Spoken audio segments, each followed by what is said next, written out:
ये खीर बली तू खीर आनी क्यों तू की मो बापर को तेरा माँ अरे को बापर को मने मो बापर को ए भगवान अरे मु केते बेले कहिली तू मो बापर को बोली तो बापा किए मो बापा सिए मु दिदड़ा पागल राज आ सही कदी कथा भी मो दिन जाक बेकार छियो मु जाय दासाबो खीर दे आसी दासाबो ओ दासाबो सी मो बापा अरे तू दासाबो को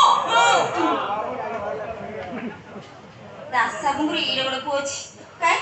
सी तो मते एकदा केबे कहनुथिले ये खीर बली तू मते 3 टकर खीर दोनु मु पीबी 3 टकर का खीर नबो टंका कर नउनु खीर किछ नै जा तो बापा आडे आ कोन्ना मु कोन जाननी तू मो बापा खीर दो बोली मते दोनु तू भारी सियानी आछु अरे तू बुझुन काई तू छोटो पिलाडा खीर ने खाई दे जा तो बापा आडे आ कोन्ना मु कोन जाननी मो बापा ने बड़ मु छोटो मो बापा को दो बोली तू मते दोनु तो कथा बात ठीक नहीं ए टंका ने खीर दे तानले मोहल के तो खीर सब पी देबी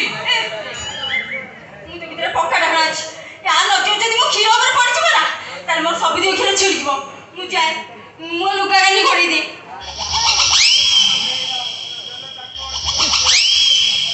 ये खीर वाली तू कोन भाबिଛୁ लुगा घोड़े देले मु खीर पी परिबी नहीं आइबी लुगा टेके तो खीर सब पी देबी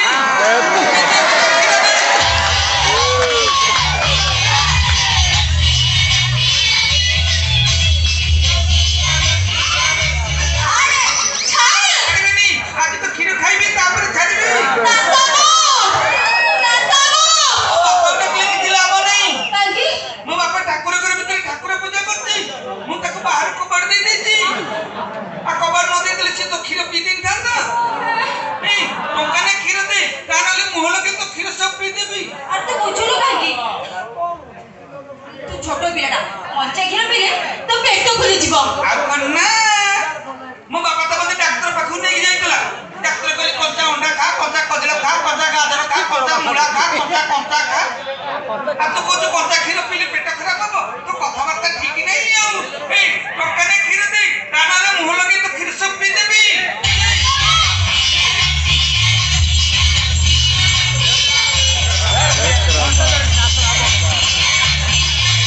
बापा आइला ठाकुर घर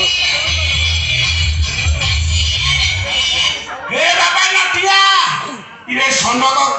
गाई की गोड़ेला बड़े तापर गाई गोड़ेछु मु त खीर खाइबी चुप अरे खीर खाइबी अरे मु ठाकुर घर के बसी ठाकुर पूजा करथली बाहर बड़ कबाड़ बंद करा किए मो बा बंद करली तू बंद कलु तू कल ପାଇଁ बंद कलु कबाड़ बंद करले तू त खीर पी दिन दिन तू नटिया काई बड़ सब देउ छतर खिया ओया खीर खाइबी ए खीर वाली तू जदी बसी पछली कोन दे दे खीर दे मु पीबी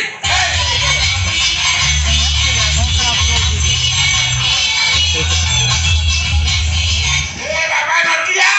छोट छुआ खीर पीले पेट खराब हे जीवो आ कोन्ना बापालो जे परीक्षा कर आंटी खीर दउचंदी तू ताको चंचो खीर पिउछ मते कबड बंद करिकी नटिया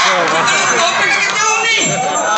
खीर खाइला को मो पेट खराब होउची ए बाबा तो कथा बात ठीक नै ए बाबा इज्जत मत चाली जीवो काई सेमी आउ तू देखी ए बापा बुझिले सेमिते झगड़ा लागुथा मु जाय मोर साथे गांडा देखलो को खीर दबार छैली आ कन्ना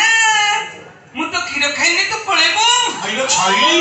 तू के चांडाली जागिलो कोन चैनल ए मते कहिदिल मासी क्या नागवा देउ बेलती 7 दिन गइछु 8 दिन बेल को मना कर चल जाउछु तमे अगर डिसाइड करो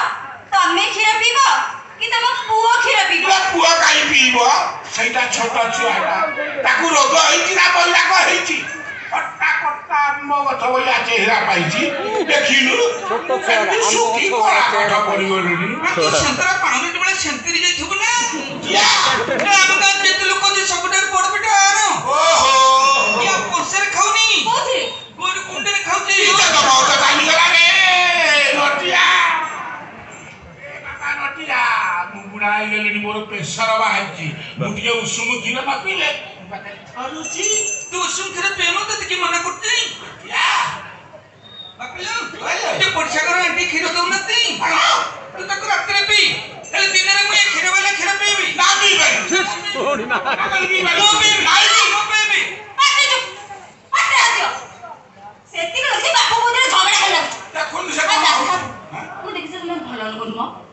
ନୁହଁ ମୁଁ ପୁରା ଗୋଳମାଳିଆ ଲୋକ ଇଲୋ ମୁଁ ଗୋଳମାଳିଆ ଲୋକ ତମେ ଗୋଳମାଳିଆ ଲୋକ ନୁହଁ କାହିଁକି ତମେ ଯେ ସେ ପଡ଼ିଶା ଘାଟିରୁ କ୍ଷୀର ପିଉଛ ତମ ପୁଅ ଛୋଟ ଛୁଆଟା ତାକୁ ଟିକେ ଦେଇଦେଲି କାରଣ ତମ ଭାଗରେ ଉଣା ହେଇଯାଉଛି ଇଲୋ ଛଇଲି ହଁ। ତାକୁ ଛୋଟ ଛୁଆ ଦୃଷ୍ଟିରେ ଦେଖୁଛୁ ଆଉ ଜମା ସେ ଦୃଷ୍ଟିରେ ଦେଖିବୁନି ପକ୍କା ଚୁପ୍ ସଇତାନିଆ ଚାନ୍ସ ଲାଗୁ ତ ତୋ ଭାଣ୍ଡ ସଫା କରିଦବ ଆରେ ଭାଣ୍ଡ ସଫା କଲେ ମୋର କରିବ ତମର କଣ ଯାଉଛି ଆଉ। ଆଜି ଠାରୁ ଟୋପେ ହେଲେ କ୍ଷୀର ମୁଁ ତମକୁ ଦେବି ମରିବୁ କିଛି ହବନି ପାଟିରୁ ଏତେ କାଟ ଆଚ୍ଛା ନଟିଆ ମତେ କହିଲ ତମେ କ୍ଷୀର ପିଇକି କଣ ହବ କଣ ବି ହଁ ପଇମାନେ ବି ଆମ ସ୍କୁଲରେ ପାଠ ପଢାଉଛି କଣ ଭାଇ ସାଧାରଣ ଈଶ୍ୱର ମାତ୍ରେ ତୁ ତ ପଢାଉଥିଲେ ବଡି ଶକ୍ତି ଶକ୍ତି ବଢିବ ଶକ୍ତି ବଢିବ ନା ଆଉ କଣ ହବ ଆଉ କଣ ଯେ ସରକାର ମଧ୍ୟାହ୍ନ ଭୋଜନରେ ଅଣ୍ଡା ଡାଲି ଦଉନାହାନ୍ତି ଟିକଟକ୍ ଭିଡିଓ କରି ଭାଇରାଲ କରିଦେବି ଆଉ କଣ? ମୁଁ କହିଲି ସରକାର ମଧ୍ୟାହ୍ନ ଭୋଜନ ଅଣ୍ଡା ଡାଲି ଦଉଛୁ ତା ସାଙ୍ଗରେ କ୍ଷୀର ଦିଅ ସାରା ମୋ ହାଉଡା પર କେତେ ବୁଦ୍ଧି ହେଇଗଲାଣି ଏ ବୁଦ୍ଧିରା ତୋ ମୁଣ୍ଡକୁ କୋଉ ବାଟରେ ପହୁଛି ପିଲା କିଛି ପଇସା ଆଣ୍ଟି କ୍ଷୀର ଦଉନାହାନ୍ତି ତୁ ମତେ କବାଟ ବନ୍ଦ କରି ଅମୃତଭଣ୍ଡା ଅଛି ବୋଲି ଚଞ୍ଚା କ୍ଷୀର ପିଉଛୁ ନଟିଆ ମୁଁ ବା ଝରକା ଉପରେ ଚଢିକି ଲୁଚିକି ଦେଖୁଛି ସବୁ ବୁଝିଲି ସବୁ ଜାଣିଲି ଏ ତା କଥା କିଛି ଶୁଣୁ ନା ତମ ପୁଅ ମତେ ସବୁ ବୁଝେଇଦେଲା ଆଜି ଠାରୁ ଟୋପେ ହେଲେ କ୍ଷୀର ମୁଁ ତମକୁ ଦେବି ନା ସବୁଦିନ କ୍ଷୀର ମୁଁ ନଟିଆକୁ ଦେବି ଏ ବାପା ମୁଁ ତତେ ଟଙ୍କା ଦିଏ ବି ଦେବି ଆରେ ନଦିଅ ଏ ଛଳିଲାର କିଛି ଅସୁବିଧା ନାହିଁ ଦିଟା ଦୁଆଳିଆ ଗାଈ ରଖିଛି ଗୋଟାଏ ଗାଈର କ୍ଷୀର ବିକିକି ମୋ ପେଟ ବସିବି ଆଉ ଗୋଟେ ଗାଈର କ୍ଷୀର ଖାଲି ନଟିଆ କାହିଁକି ଏ ଗାଁ ସାରା ଯେତେକ ଗରିବ ଅନାଥ ଛୁଆ ଅଛନ୍ତି ସମସ୍ତଙ୍କୁ ବାଣ୍ଟିବି କଣ ମାଗେ ନା ବେ କାଇଁ ଅସୁବିଧା କଣ ସରକାର ପୁଣି ଖାଦ୍ୟ ବଣ୍ଟନ ଯୋଜନା ମାଗଣାରେ କରୁଛନ୍ତି ନା ନାଇଁ ସେମିତି ଛଳିଲାନି ତା କ୍ଷୀର ବଣ୍ଟନ ଯୋଜନା ପୁରା ମାଗଣାରେ କରିବ ସେଇଥିରେ ମୋର ମଙ୍ଗଳ ହବ ଆଉ ବୁଲି ବୁଲି ସମସ୍ତଙ୍କୁ କଣ କହିବି ଜାଣିଛ ମନ୍ଦିରକୁ କେହି କ୍ଷୀର ନେବେନି ସବୁତିକ କ୍ଷୀର ଏ ଗାଁ ସାରା ଗରିବ ଅନାଥ ପିଲା ସମସ୍ତଙ୍କୁ ବାଣ୍ଟି ଦେବେ ସେଇଥିରେ ମଙ୍ଗଳ ହବ ଆଉ ତାହେଲେ କଣ କହୁଛି କହ ଆଚ୍ଛା ନଟିଆ ଆଜିଠାରୁ ସବୁତିକ କ୍ଷୀର ମୁଁ ତମକୁ ଦେବି ତୁ ଚିନ୍ତା କରନି ଆମ ଗାଁ ଛୁଆଙ୍କୁ ମୁଁ ସବୁ ଲାଇନ୍ କରି ଠିକ କରିଦେବି ମୁଁ ଆଗ କ୍ଷୀର ଖାଇସାରିଲା ପରେ ତୁ ଗୋଟି ଗୋଟି କରି ରଖିଦବ ଗୋଟି ଗୋଟି ଖାଇ ଦବ ଏ ଯୋଉ ଗାଁର ଛୁଆ ଏ କ୍ଷୀର ଖାଇବା କଥା ଶୁଣି ତାକୁ ଝୁଣି ଖାଇଯିବେ ତମର ଅସୁବିଧା କଣ ହଉଛି ମୁଁ ଏବେ ତ କ୍ଷୀର ଖାଇବି ମୁଁ ବସି ଖାଇବି ନା ଠିକ ଖାଇବି ତମେ ଯେମିତି ଚାହିଁବ ମୁଁ ବସି ଖାଇବି ଆଉ ମୁଁ କଣ